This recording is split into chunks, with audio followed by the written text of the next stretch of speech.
So, why does a democratic country needs a constitution? बात ना करो, constitution. Okay. So, in democracy, people choose their representative and leaders. Okay. The people choose their and the leaders may misuse their power. So constitute provide safeguards against it. मान लो आपने leader चुन लिया और वो अगर अपनी पावर का misuse करके तुमने ही उन्हें चुना है और तुम्हीं पे वो लोग कुछ गड़बड़ करने लगे, तो आपके जो राइट्स है, फंडामेंटल राइट्स, उनको कौन प्रोटेक्ट करेगा? अगर कॉन्स्टिट्यूशन रहेगा तभी तो आप जुडिशरी में जाके उनके खिलाफ लड़ पाओगे कि उन्होंने मेरी कॉन्स्टिट्यूशन को सर चेंज किया जा सकता है क्या? जा सकता है। तो कॉन्स्टिट्यूशन को चेंज करने के लिए अपर हाउस, लोअर हाउस और सारे स्टेट्स में भी 50% से ज़्यादा यानी वो बिल पास होना चाहिए तभी कॉन्स्टिट्यूशन चेंज होगा। फंडामेंटल राइट्स चेंज नहीं होंगे ना? फंडामेंटल राइट्स कोई नहीं चेंज कर सकता। फंडामेंटल राइट्स बढ़ाए जा सकते हैं, कम नहीं किए जा सकते। अफ्रीका में एक फंडामेंटल राइट ये है बिना सूचना दिए 3 महीने मिस होने का अधिकार। तुम अगर कहीं चुपचाप पहाड़ों में जाके ध्यान करना चाहते हो बिना सूचना दिए तो ये अधिकार तुमको है। हमारे यहाँ ऐसा नहीं। वो तो बता के जाना पड़ता है। हाँ, मतलब ऐसे आपको बताना पड़ेगा, ऐसे नहीं हो सकते, गुम नहीं हो सकते। सो अ डेमोक्रेटिक कंट्री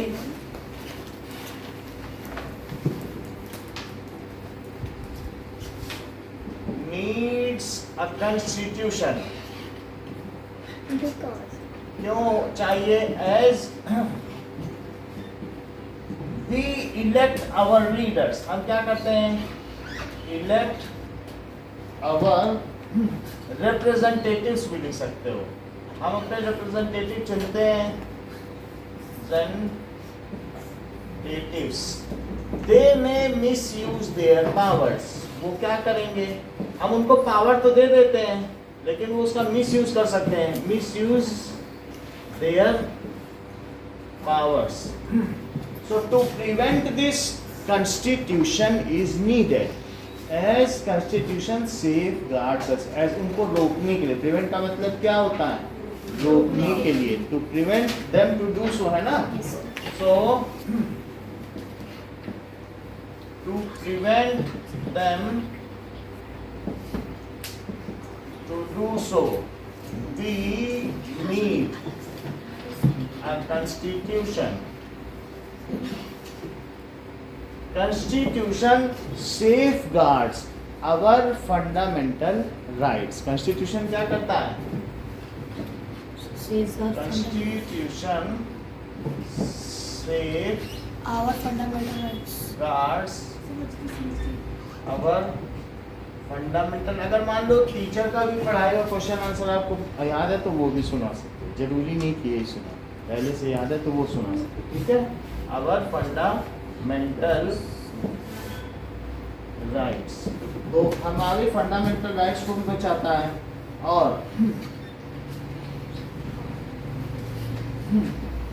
इसके अलावा इन Constitution ensures that more powerful group should not suppress less powerful group. मान लीजिए यहाँ पर इंडिया में हिंदू मेजॉरिटी में है और मुस्लिम सोचे हम तो थोड़े हैं, ये लोग हमें मार देंगे, तो उनको कौन रक्षा करेगा बताओ? कॉन्स्टिट्यूशन। वो चले जाएंगे, ये देखो हमको आंख दिखा रहा है, इसको समझाओ। तो या कोई भी किसी भी कंट्री में हो, मान लो अगर मुस्लिम मेजॉरिटी कंट्री है, वहाँ हिंदू के अधिकारों की रक्षा कौन करेगा? या क्रिश्चियन के अधिकारों की, या जैन के अधिकारों की? पाकिस्तान तो नहीं करता ना हो, लेकिन अगर मान लो ऐसा कॉन्स्टिट्यूशन उन्होंने बनाया है, नहीं तो कई जगह उल्टा पुल्टा कॉन्स्टिट्यूशन बना देते हैं श्रीलंका की तरह। उन्होंने कहा कि हमारे यहाँ बौद्ध लोगों को ही नौकरी दी जाएगी, तमिल को दी ही नहीं जाएगी 25%। उनकी भाषा नहीं बोली जाएगी, उनको नौकरी नहीं दी जाएगी, उनको पार्लियामेंट में नहीं बैठाया जाएगा और सब आतंकवादी बन गए। 60 साल से वो ऐसा होना चाहिए कोई कॉन्स्टिट्यूशन। तुम्हारे अगर एक भी व्यक्ति है और क्या वो भी चाहे तो वो भी पीएम बन सकता है। हमारे यहाँ कई कॉन्स्टिट्यूशन श्रीलंका में बनाया, चूंकि बौद्ध लोग ज़्यादा हैं इसलिए तमिल को कुछ नहीं मिलेगा, वो मेजॉरिटेरियन रूल लगाते हैं। तो उससे क्या होगा बोलो? कितने हैं? और मैथ्स में 19 है। सर मैथ्स में सर 12 अब है। तो 20 है। सर मैथ्स में हाँ। सर मैथ्स में 19 सर और मैथ्स हाँ कितने? और साइंस में? मेरा टाइम नहीं हुआ था। साइंस में 9 मैथ्स में? सर 70 सर मेरे ढूंढ के काटा है। मैथ्स में? सर ने मेरे मैथ में ढूंढ के काटा है। आपके बेटा? आपके?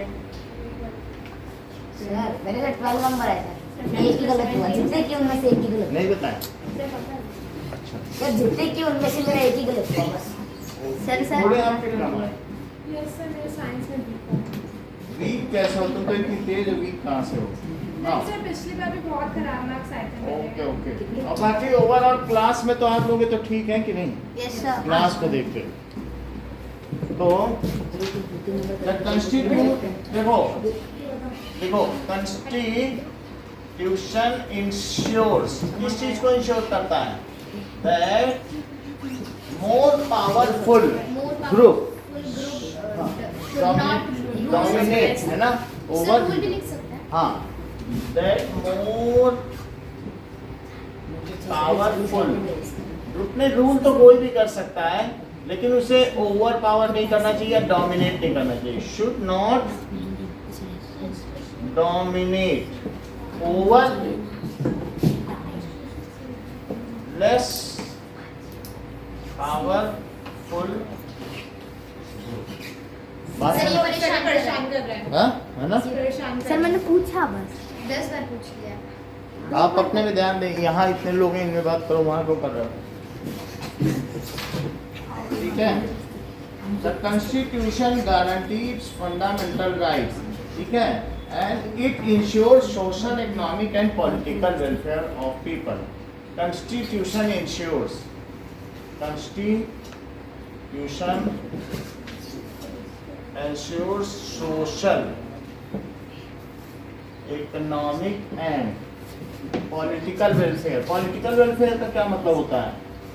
political welfare कि सब कोई भी प्रधानमंत्री बन जाए, जैन भी बन जाए, सरदार भी हमारे यहाँ बने हैं, बने ही नहीं बने, गांधी सिंह और मनमोहन सिंह भी बने हैं।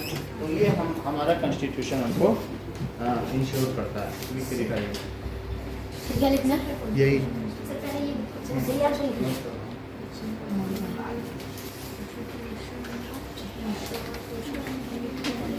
सर एंड क्या लिखा है? And political welfare should not dominate. जो ज्यादा ग्रुप मेजॉरिटी मतलब ऐसा ना करे कि माइनॉरिटी पे अत्याचार करे। डोमिनेट का क्या मतलब होता है कि आंख ना दिखाए। Over less powerful group.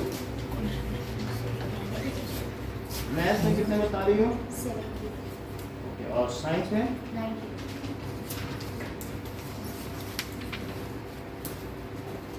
Sir social economic and political welfare यानी कोई भी राजनीति में जा सके, सबका तो अपना। सर थर्ड वाला क्या है? थर्ड में सर अभी रेस मत करना। Constitution ensures that more powerful group को छोटे जो कम लोग हैं उन पे हावी नहीं होना चाहिए। Should not dominate over less powerful group. ठीक है कि नहीं? और तीसरी चीज क्या है उनका? Political welfare. सर अब लास्ट वाले पॉइंट फिर से समझा। मतलब अगर कॉन्स्टिट्यूशन है तो सोशल का तुम्हें मालूम है, जो SC ST उनके लिए रिजर्वेशन है, उनको हर चीज में आरक्षण मिलता है कमजोर लोगों को। तो क्या कॉन्स्टिट्यूशन उनके अधिकारों की रक्षा नहीं करता है? इकोनॉमिक, तुमको ये बात मालूम है कि जो गरीब है उनको 200 यूनिट बिजली फ्री है, तो क्या और कई चीजों में सब्सिडी भी मिलती है गरीब लोगों को, खाने में फ्री राशन। तो क्या सोशल और इकोनॉमिक के बीच सर, में समा होना चाहिए ना। हाँ होना चाहिए, सोशल, इकोनॉमिक और पॉलिटिकल वेलफेयर। इससे ये भी पता चलता है कि ग्रुप का कोई भी व्यक्ति पॉलिटिकली भी सर वो क्या लिखा है? Sir second point. सेकंड में Yes, sir. सेकंड पॉइंट में that is constitution safe guards our fundamental rights. वो हमारे अधिकारों की रक्षा करता है। बोलो बस। सेकंड लास्ट समझा दो। सेकंड में लास्ट ना, सेकंड लास्ट। उसके नीचे सर लास्ट अच्छा, में। इंश्योर्स दैट ये इंश्योर करता है कि जो मोर पावरफुल ग्रुप है, ये मेजॉरिटी। मोर पावरफुल ग्रुप दो तरीके से होता है, या तो पैसे से पावर हो, तो वो गरीब को नहीं आंख दिखाए। मोर पावरफुल बहुत तरीके से हो सकता है। दूसरी तरीके से संख्या में ज़्यादा है, मेजॉरिटी, तो वो नहीं करे। और फिर कास्ट में जो अपर कास्ट है जैसे ब्राह्मण, अब वो किसी मोची ओची को आंख ना दिखाए, समझ में आई बात की नहीं? तो अपर कास्ट लोअर को नहीं दिखाए, मेजॉरिटी माइनॉरिटी को नहीं दिखाए, और अमीर गरीब को। They should not dominate, majority should not dominate over minority. बात समझ में आ गई? सर पावरफुल ग्रुप की जगह हम ये भी लिख सकते हैं that constitution ensure that majority should not dominate, है ना? डोमिनेट ओवर माइनॉरिटी लिख सकते हो, ठीक है? चलो,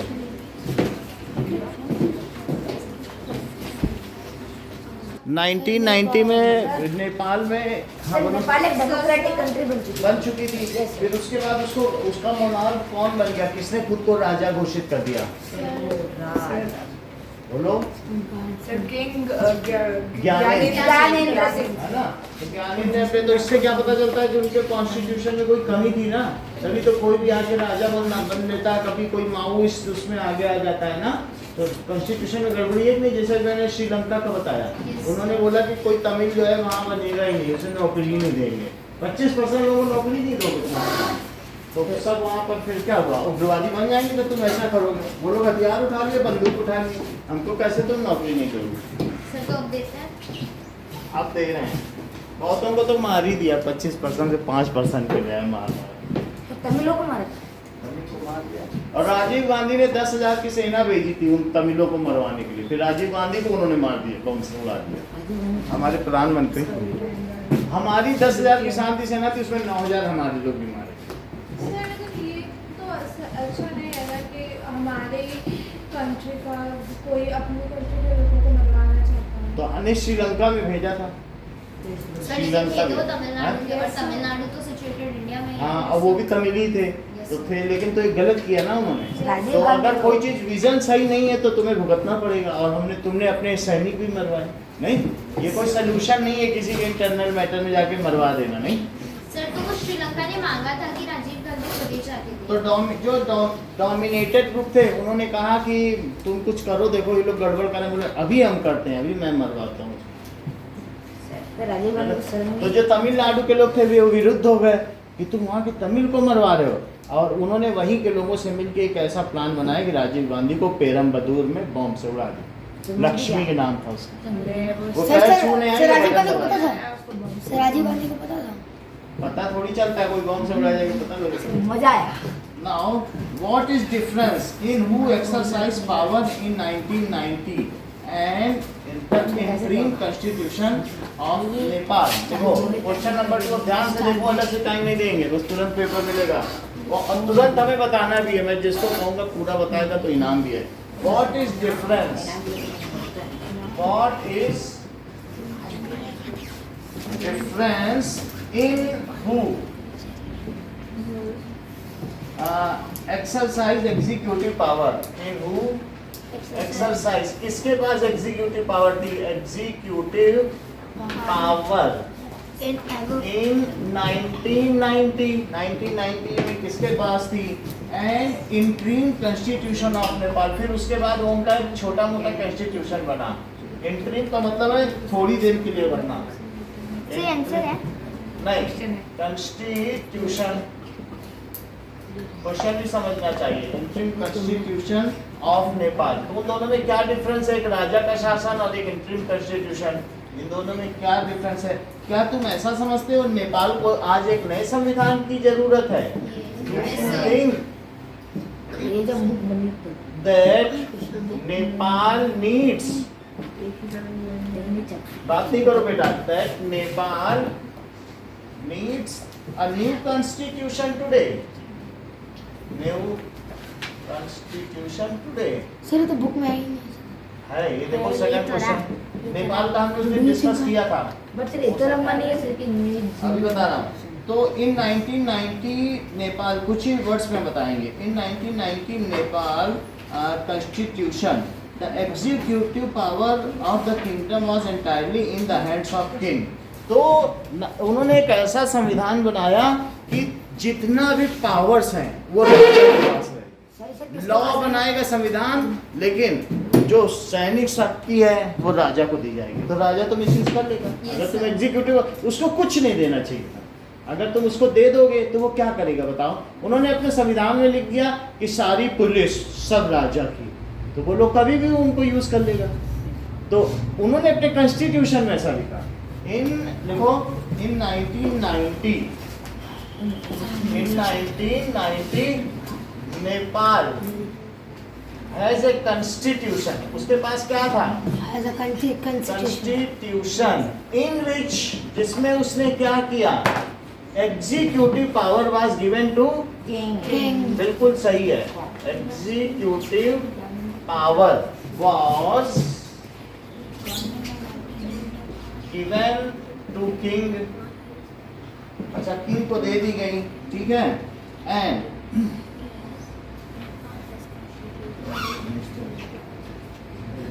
और उसके बाद इन 2007 में एक नया संविधान बना, फिर से उन्होंने बदलाव किया।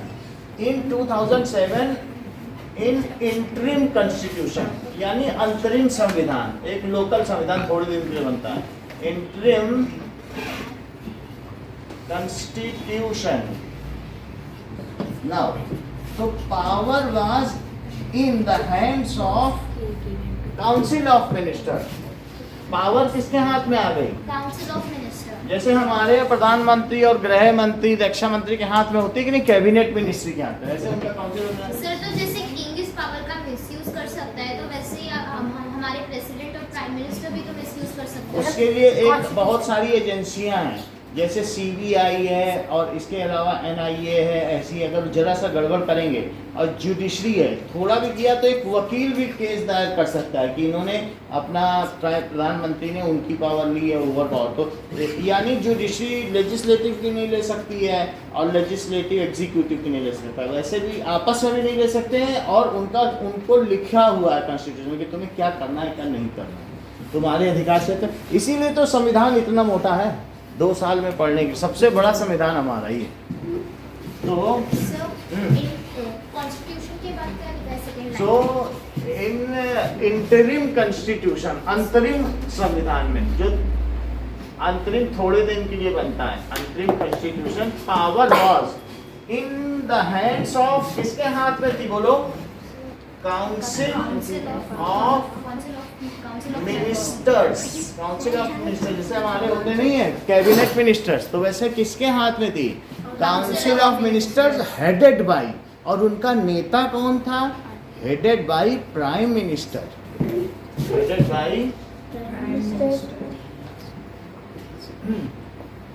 काउंसिल ऑफ मिनिस्टर्स थी, यानी मुख्यमंत्री थे, उनके हाथ में भी पावर थी। और उनका नेता कौन था, headed by prime minister.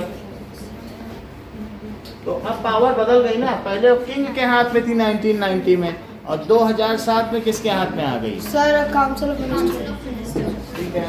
So there was a need of new constitution as ideals of people has changed, as the country has moved from monarchy to democracy. देखो, there was a need for a new constitution। बोलो ये change क्यों किया गया, there was a need, वही रखे रहते, क्यों बदला उन्होंने, बोलो। सर, ताकि राजा उसका मिसयूज ना कर सके, और मिसयूज किया भी था उसने। Yes, sir. बाद में उसने फिर बदल दिया, बोला नहीं हमारा ही शासन रहेगा, हटाओ इन लोगों को, लेजिस्लेचर भी हम ही है। तो फिर क्यों बदला बोलो संविधान, इतने साल लग गए, फिर से उन्होंने डेमोक्रेसी, मोनार्की फिर से आई, और मिलिट्री रूल भी आ गया बीच में, तो क्यों ऐसा करना पड़ा। मतलब उन्होंने माओइस्ट लोग आए और हमला करना शुरू कर दिया, डेमोक्रेसी में कोई पावरफुल था ही नहीं, हमला करना शुरू किया, और राजा ने भी सहयोग किया कि अब इन पे हमला करो, इन्होंने हमको हटाया, करो हमला इन पे, देखते हैं क्या होता है। फिर अल्टीमेटली क्या किया, राजा ने अपना शासन ले लिया, पुलिस तो उसी के हाथ में थी, बोला हम हमला रोकेंगे, हम राजा बनेंगे, लोग खुश हो गए, चलो हमला तो रुकेगा। लेकिन अल्टीमेटली उसने फिर से वही राजा वाला काम शुरू कर दिया, जो लोग नहीं चाहते थे, सिर्फ की फोटो रखो, ये सब रखो हमारी। तो फिर लोगों ने फिर विरोध किया, नहीं ये नहीं चाहिए हमको, हटो तुम इसमें से। और फिर उसने संविधान बदला लोगों ने कि नहीं अब हम मिनिस्टर्स को देंगे, जिसको हम इलेक्ट करेंगे। So in 2007, the power was handed over to Council of Minister headed by. Prime नहीं, हमला नहीं होता, लोग झंडा लेके निकल जाते हैं, बस इतना ही काफी है। सड़कों पे निकल जाए, मारो गोली, हम खाने के बाद तुम मार दोगे क्या अपने लोगों को? हाँ हाँ जब पंखा बंद कर दोगे। ओके, सो अब देखिए, so there was a need to change the constitution. Constitution को change करने की जरूरत थी, as people have moved from monarchy to democracy. तो क्या संविधान बदला नहीं जाना चाहिए था? As सर अभी ऐसी कोई कंट्री है जो राजा के सर, monarchy चलती है? लो, अभी म्यांमार है, म्यांमार में कॉन्स्टिट्यूशन था, अब सैनिक शासन हो गया। और पाकिस्तान में कॉन्स्टिट्यूशन है, लेकिन वो बीच बीच में कभी वो सेना प्रमुख उनका वो बन जाता है, जनरल, वो प्रेसिडेंट बन जाएगा। और जितने भी वहाँ पे प्रधानमंत्री या तो फांसी चल चुके हैं, या जेल में है, या बम ब्लास्ट, ऐसा कोई है ही नहीं। और कई तो देश के बाहर इसी डर से रह रहे हैं, नवाज शरीफ जैसे, कि हमें आएंगे तो फांसी हो जाएगी। सर तो जितने अभी प्राइम भी मिनिस्टर प्रेसिडेंट है सबको फांसी पे चढ़ा दिया। वहाँ पे जैसे ही तुम कुर्सी से उतरोगे तुम्हें फांसी हो जाएगी। क्यों? बेनजीर भुट्टो को ब्लास्ट से मार दिया, 3 प्रधानमंत्री जेल के अंदर हैं अभी। सर ऐसे क्यों कर रहे हैं? बस ऐसे ही चला है। मतलब दूसरा जब नेता आता है तो जुडिशरी को यूज करके इनके विरुद्ध अभियोग लगाओ, और जो IAS अधिकारी होते हैं बोलो तुम तो उनके साथ भी थे, तुम तो पिछले 40 साल से काम कर रहे हो, क्या क्या काम किया उन्होंने? सर ये किया, यहाँ घोटाला, अच्छा सुप्रीम कोर्ट को सौंपो, हाँ चलो अंदर जाओ, क्योंकि घोटाला सभी करेंगे। और हमें मालूम है IAS अफसर ही तो ये सब रहता है उनके साथ। सर क्या चाहिए, क्या चीजें मालूम है, 5 साल बाद निकलेगा, हम दूसरे के हो जाएंगे, वो तो उनके साथ भी है। फिर जब वो हटेगा फिर ये आएगा, हाँ सर क्या चाहिए बताओ, घोटाले क्या क्या बाबू उनको डालेंगे। सर आइए सर गेम सब यही हो रहा है। IAS होता है ना, इंडियन एडमिनिस्ट्रेटिव अफसर, सबसे बड़ी पोस्ट होती है, नहीं? तो आप समझ गए, need to change the constitution as people have moved from किससे किससे, monarchy to democracy. Monarchy to democracy. इसलिए वहां पर किस चीज की जरूरत थी? ठीक है, नाउ ऐसा है, now new constitution will change. अभी भी now the constitution is further needed to be change as the present constitution does not meet the ideals of people. अभी भी जो संविधान है वो लोगों के अधिकारों की रक्षा नहीं कर पाया है। This needs a further change too, जो एस्पिरेशंस होते हैं ना लोगों की, वो उसको अभी फुलफिल है, as the constitution has some defects. समझ में आई बात कि नहीं? This okay,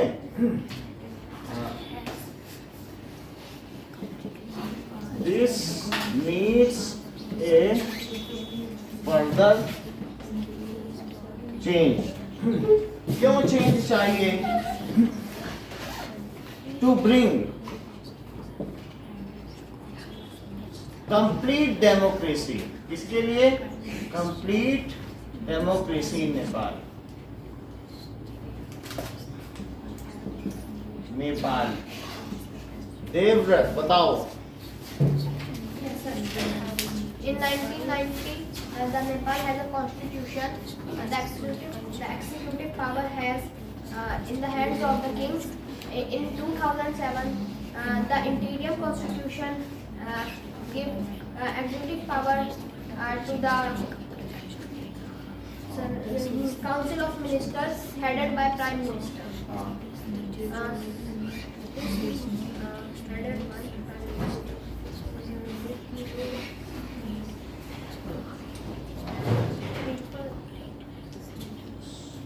Headed by Prime Minister के हाथ में आ गई। तो there was a need to change the constitution as people. There was a need to change the constitution as people moved from monarchy to democracy. Monarchy to democracy.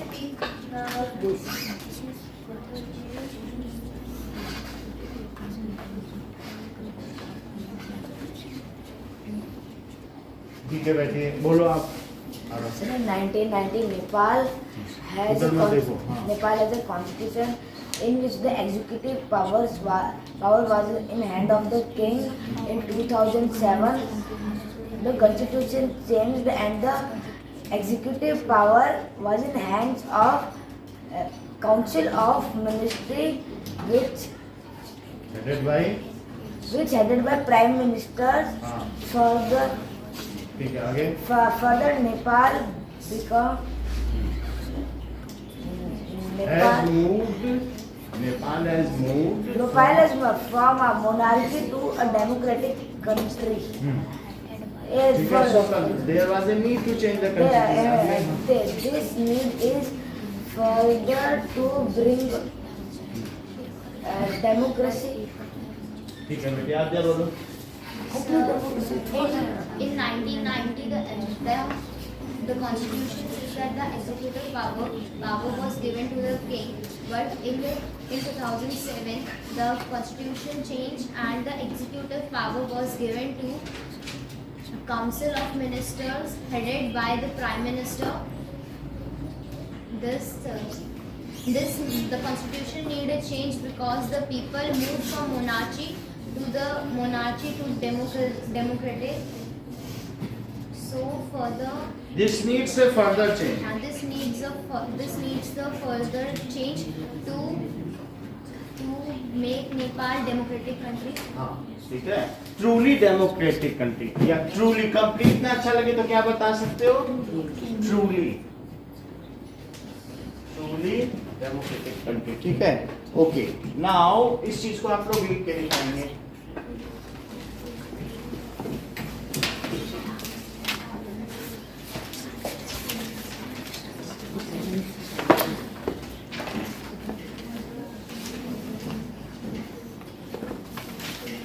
ये लीजिए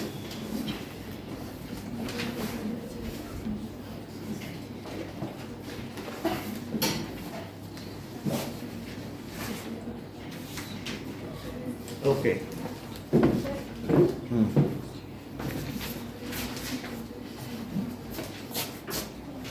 on power of बेटा लक्ष्य तुम एक भी line लिख के दे देते हो पूरा तो नहीं लिखते हो now answer so if there is no restriction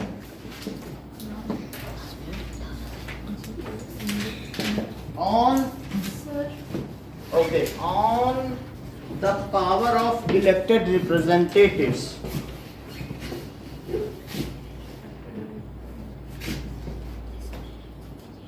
of तो क्या होगा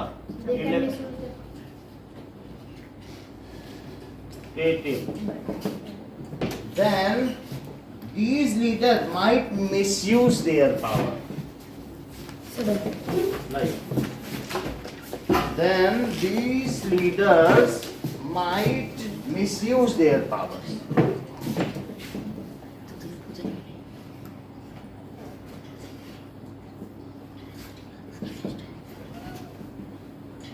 Misuse their powers.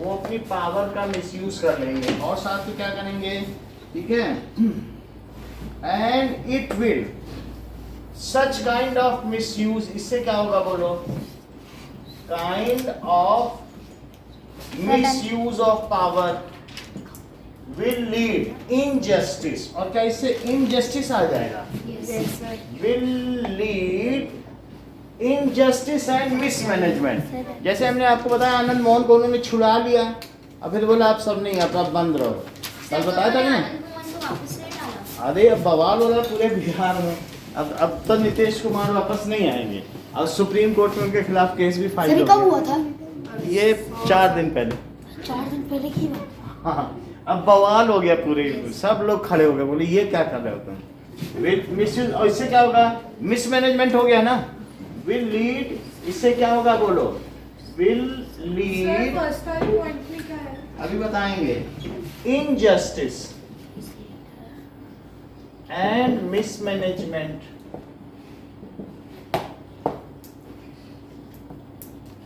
पहली बात है कि leader will miss use their power अगर उनको पावर दे दोगे वो देश के काम में थोड़ी लगाएंगे अपना घर भरने में लगा लेंगे तो कहेंगे चुप रहो कोई बोलेगा नहीं हमारे पास पुलिस है कोई बोलेगा तो गड़बड़ कर देंगे, तो मिसयूज कर रहे हैं पावर का।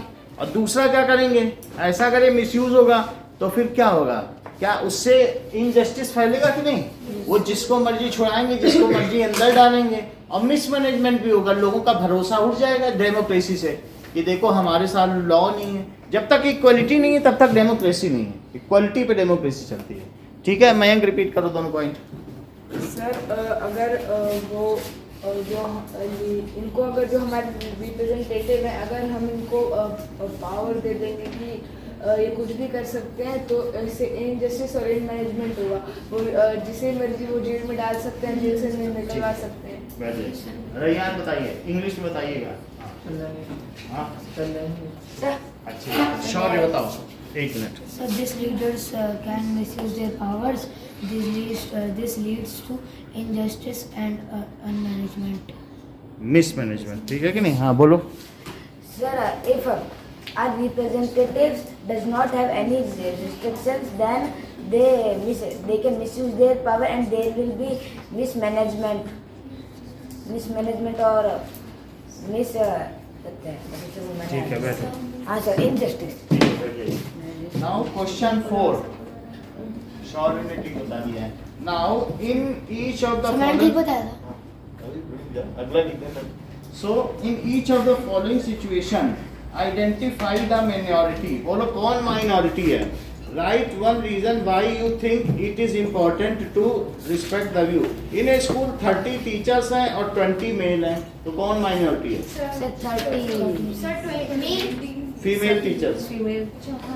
भाई 20 मेल है, 30 टीचर में 20 मेल है, तो फीमेल कितनी हुई?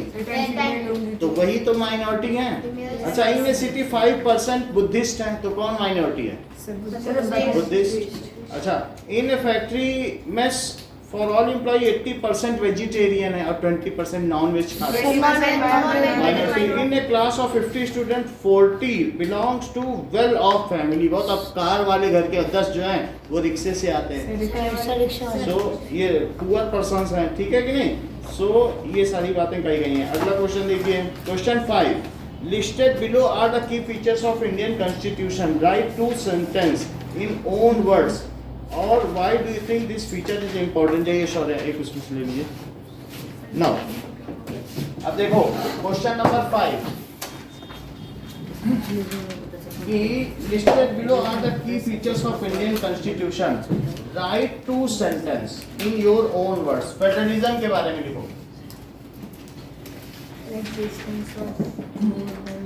So federalism, that is if more than one level of government is there in a country. If, जैसा कि कल देवव्रत ने बताया था, if more than one level of government in a country, एक से ज्यादा लेवल हो तो क्या होगा? Then ठीक है, then that is called, then that country has federal structure. That country has, अगर सिर्फ फेडरल भी लिख सकते हो, that country is federal, और या क्या लिख सकते हो? that country has federal structure. जैसा हमने कल लिखा था, India has 3 tier of government. Yes sir. India, so India has 3 tier of government. Sir, local, state or central. Central, local, state. First central, then state level, और तीसरा क्या है? Local. Now, so such government having more tiers is effective. ये कैसा होता है? And welfare minded. अगर सिर्फ सेंटर में प्रधानमंत्री देख लेंगे क्या कि जोधपुर में और अरविंद नगर में क्या हो रहा है, किसी को ना दो पावर, एक आदमी देख लेगा। और यहाँ वार्ड में परिषद है, वो आता है रोज पूछते हैं पार्क में कुछ सीटें लगवानी है, हम लोग के घर में आता है बोलो। ऐसे ये ज्यादा इफेक्टिव है कि प्रधानमंत्री देखें। वो पार्षद बोलता है कि हम ही को वोट देना, बोलो कहाँ क्या करवाना है, आ जाता 4 दिन में। तो ये ज्यादा अच्छा है कि वो कब होगा सर सर में हैं? इलेक्शन कब होने वाला है? इलेक्शन 5 साल में होता है। मतलब सर अभी सर इसका और कभी भी होता है तो हम लोग वहाँ बगल में ही पार्षद रहता है, जाके बोल देते हैं नहीं। देखो पार्क में ये गड़बड़ हो रहा है और वो पेड़ सूख रहा है, तुम पानी उनी नहीं डलवा रहे हो क्या? लेकिन सर अभी सर सर आपका काम बन जाता है हैं? सर आप लोगों का काम कुछ बन भी जाता हो वो करवा देता है। लेकिन सर अभी इलेक्शन कब होंगे सर? हाँ? उसके जो सर जिस सर है हम्म। उसके सर इलेक्शन कब होंगे? इलेक्शन तो सर अभी 1 साल है। एक साल। पहली चीज समझ में आ गई, सच कंट्री के आगे क्या लिखा है पीछे से सेकंड लाइन सेकंड लाइन तो शुरुआत से तो शुरू से गवर्नमेंट इन ए कंट्री या सेकंड लाइन में then that country has federal structure। उस कंट्री में क्या स्ट्रक्चर है? Federal। Federal structure. अब दूसरा देखो, that is separation of power। इसका क्या मतलब है? इंडिया के सर पावर्स जो ब्रांचेस है सर सर वो सर डिस्ट्रीब्यूटेड है। सर स्क्रीन सर ब्रांड है। तो गवर्नमेंट हैज 3 पिलर्स। कौन कौन से हैं? Legislative, executive and judiciary, and power is distributed among them. Yes legislative sir federalism में आता है क्या जुडिशरी एक्जीक्यूटिव? नहीं, ये 3 ऐसे ऐसे टियर हैं और हर एक में 3 है। बात समझ आई? देखो, सेंट्रल स्टेट, तो पहले सेंट्रल में भी 3 है। सेंट्रल में कौन से हैं? Legislative, executive and justice. Executive और जुडिशरी, और दूसरे में भी यही है। 3 चीज तो हमेशा होनी चाहिए। स्टेट में भी क्या है बताओ? Legislative and judiciary. एग्जीक्यूटिव और जुडिशरी। और लोकल में भी क्या है? यही होंगे सब, तो हर एक में ऐसे होगा। और लोकल जैसे सांसद अवार्ड, सरपंच अवार्ड, तो उसमें लेजिस्लेटिव, एग्जीक्यूटिव एंड जुडिशरी। ठीक है, अब देखो, तो separation of power, government of each tier, हर एक टीयर की है कि नहीं? Of each tier has 3 pillars. कौन कौन से पिलर्स हैं? ठीक है, बैठिए। 3 पिलर्स। पहला है legislative, sir second is executive, judiciary, executive, और थर्ड क्या है? Judiciary. Power is distributed among them. Power is distributed among them. Sir tyre के बाद क्या लिखा है? ईच टीयर हैज 3 पिलर, 3 स्तंभ है। किसी भी लोकतंत्र के कितने स्तंभ है? तो power is distributed among them।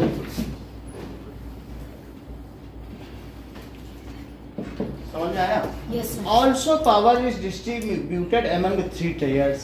कुछ पावर इनको दी गई, कुछ इनको, और फिर इनमें भी इनको दी गई है। 3 टीयर में भी दी है और हर टीयर में भी 3 को दी, तो 9 जगह पावर नहीं हो गई। Also power is distributed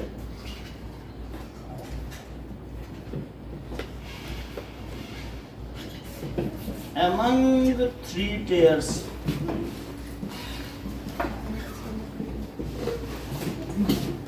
now fundamental rights क्या होते हैं? Sir, every person that is written. Sir, the rights which are given to each and every person. Fundamental right guarantees the rights of individual against the state as well as against the individual। So, ठीक है, इसका क्या answer है? कोई बताएगा? Fundamental rights लिखा है आपके? हाँ बोलो। सर लिखा नहीं है लेकिन सर बोलो। सर फंडामेंटल राइट्स वो जब सर हमारे साथ सर इक्वलिटी नहीं हो रही है, फिर सर देखो हमें बुक सर- में क्या लिखा है फंडामेंटल राइट्स का? What is fundamental? Sir, right So it's kind of book, fundamental right to definition मतलब section So the section of on fundamental rights has often colonial rule has created fundamental rights क्या है? Protect citizen against the ये power of the state. ये क्या करते हैं? Protects the citizen. Fundamental rights क्या करते हैं? बोलो। protect the citizens. the citizens against जो absolute power exercised by state, मान लो मेनली तो आप स्टेट के ही अंडर में हो ना, और स्टेट के ही अंडर में तो पुलिस भी है। पुलिस तुम्हारे घर में आ जाए और सब जमीन दे दे तो वो अच्छा नहीं है ना। तो तुम्हें किससे सुरक्षा चाहिए? मेनली स्टेट से चाहिए ना। Yes, sir. एब्सोल्यूट का मतलब होता है निरंकुश। तो निरंकुश जो राज्य की पावर है उससे तुम्हें बचाने के लिए तुम्हें क्या चाहिए? ये protect, fundamental right protects. Fundamental right क्या करते हैं बोलो?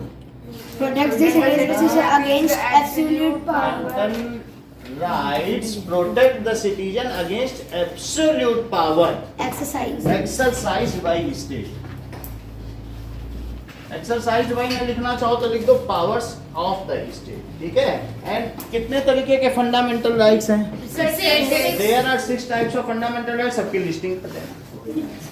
There are 6 types So right to equality, right to freedom, of fundamental। वो सारे राइट्स लिखे ना। Right to political What does it mean by, last question, what does it mean by parliamentary form of government?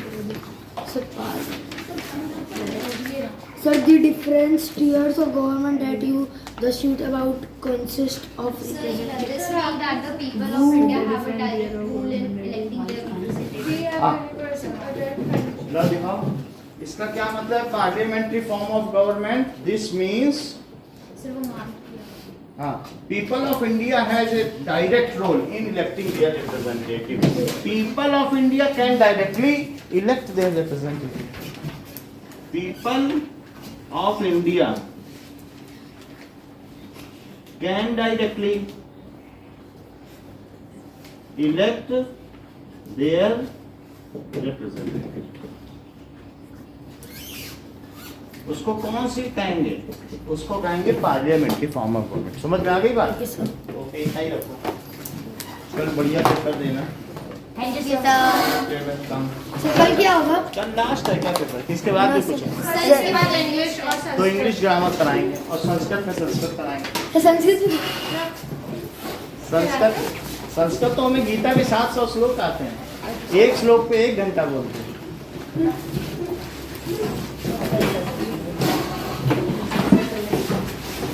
मेरी mother Sanskrit से MA थी। वैसे thank you. क्यों? पूरी क्लास से क्वेश्चन पेपर में दो क्वेश्चन प्रिंट ही नहीं हुए थे, 2 मार्क्स। ओके।